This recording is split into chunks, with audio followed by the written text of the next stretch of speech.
Hi, it's Fias Tarot. Hello, Libra placement. So, love reading for this mid-September.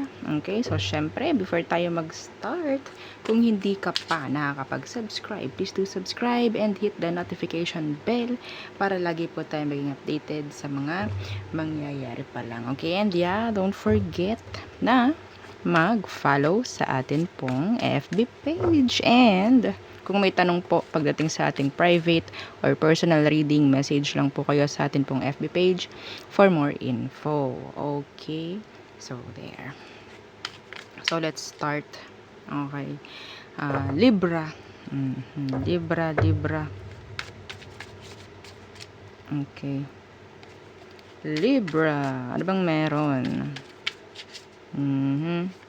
Libra. Okay. Obsession. Okay. So, infatuation, adoration, and addiction. Okay. So, maybe someone is obsessing over you or you are obsessing over someone. Okay. So, energy ito ng pwedeng Capricorn. Okay. The Devil. Yeah. Confessions. Puro Sean. Oh. Kikinis Sean. Wait lang. Okay, so confessions, unveiling, coming clean, and messages. Maybe someone is like obsessing, wanting to message, okay? To message you, mga ganyan. To talk to you, mga ganyan. No? So, yan, nag-brown out. Oh my goodness. So, yun, nabuhay na naman. I don't know kung nag-brown out nga. Or baka, alam mo na. Oo, sa paligid-ligid. Oh, wait lang. Okay. So, tingnan natin sa tarot. Okay. So, syempre, ang palaging tanong, who is the person on your mind? Okay. Libra. Sun, Moon, Rising, and Venus. Who is the person on your mind? Libra placements. Okay. Libra, ano bang meron? Ano bang situation? Anong situation nyo ngayon ni person? Tingnan natin. Okay. So, the Ace of Wands in reverse.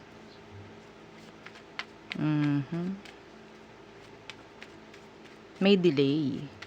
Okay, tingnan natin. Yeah, the Five of Cups. Ace of Wands, this is like on and off. Okay. The Five of Cups, this is something like regrets. Okay. Meron ditong parang nagkakaroon ng regrets dahil hindi nagkaroon ng parang patuloy na relationship, or sabihin nating nagre-regret siya dahil hindi siya naging, sabihin nating okay naka-partner in general. Okay? Yeah, the Ace of Cups. Yes. Yeah. Ay nagsisisi. The Queen of Pentacles, maybe some of you, tinalikuran nyo tong taong to.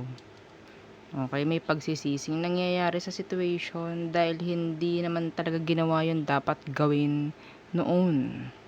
Kung ano man yung mga dapat gawin noon, hindi ginawa. So, ngayon may pagsisisi. Okay, so tingnan natin ano bang emosyon. Nakita natin si Ten of Pentacles.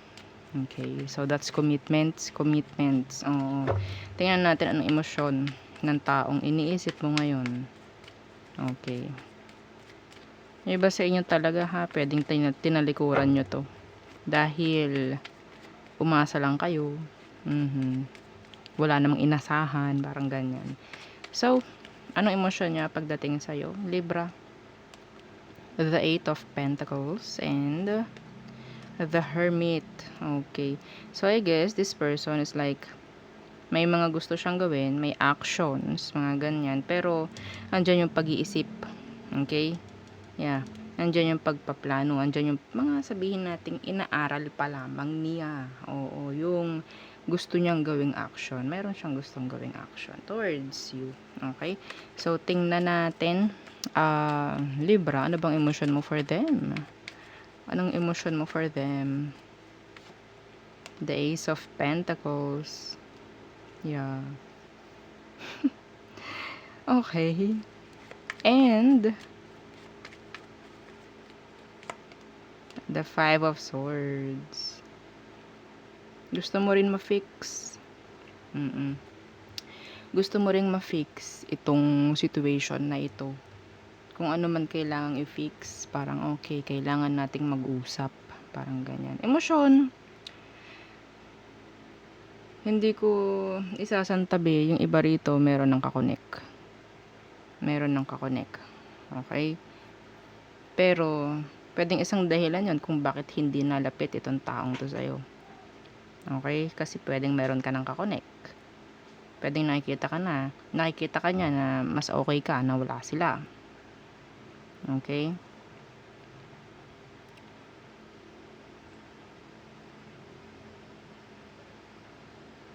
Yeah. Tingnan natin anong next action ng taong to. Next action. So, nandito pa lang ay si Virgo. Okay. Yeah. Anong next action niya towards you? Libra. The Two of Swords in reverse. Okay. So, that's a decision. The King of Pentacles in reverse. Ay, hindi niya kaya. Hindi niya kayang gumawa ng kahit ano. It's like, hindi niya kayang maging responsable pagdating sa mga ganitong bagay-bagay. Okay? Pwede kasing sabihin natin may takot, ganyan. Or talagang hindi lang sila sanay gumawa ng tama. Okay? So, nandyan sila waiting for you. Yes. Wala silang gagawin, kundi maghintay. Iba rito ha. Okay? Some of you, kung ikaw may pera, Libra, pwedeng magparamdam to. Okay? Pwedeng i-message ka. Ganyan. Pero hindi niya sasabihin yung totoong intention niya. Okay? Like, iba kasi sa kanila pwedeng may problem pagdating sa kaperahan. Okay? So, parang ang gagawin nito is una niyang maiisip is ikaw. Parang ganyan.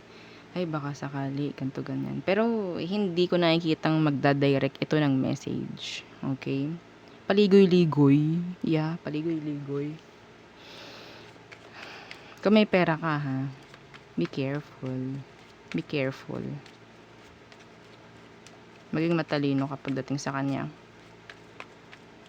Okay? Nakatago kasi emosyon nito pagdating sa'yo. And, todo effort yun. Ha? Todo effort yung pagtatago niya ng feelings. Well, kasi yun nga, pwedeng ayaw niya mapahiya rin. Okay? Kasi, iba nga dito, pwedeng meron ng karelasyon. Pero kung wala man, pwedeng ang nakikita niya sa'yo is you're like, mas okay ka nang wala siya. Okay? Anong outcome nyo? Outcome ng mga Libra, the 8 of Cups. So, there's the walking away card. Oo, the 8 of Cups and the Hanged Man. Okay, just let it go. Oo, mapapakanta ka na lang nun. Let it go. No? And manifest new things in life, I guess. Tingnan natin. Anong dapat mong gawin? Advice, please. Advice. Or siguro, hindi mo agad-agad basta ipapakita rin yung feelings mo if ever. Like, hindi ka magpapatali sa emosyon.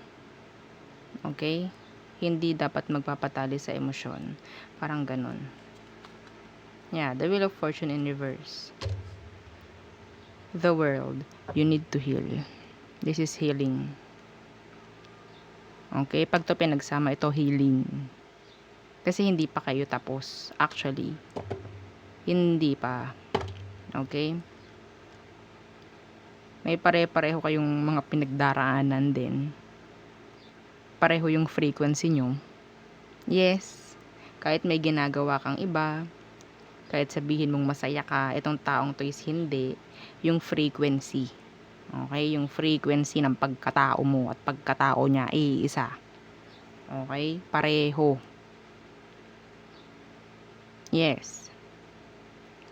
Iba yung action mo, iba yung mga sinasabi mo sa frequency na nakikita ni universe or nararamdaman ni universe na binibigay mo, ibinabato mo sa kanya.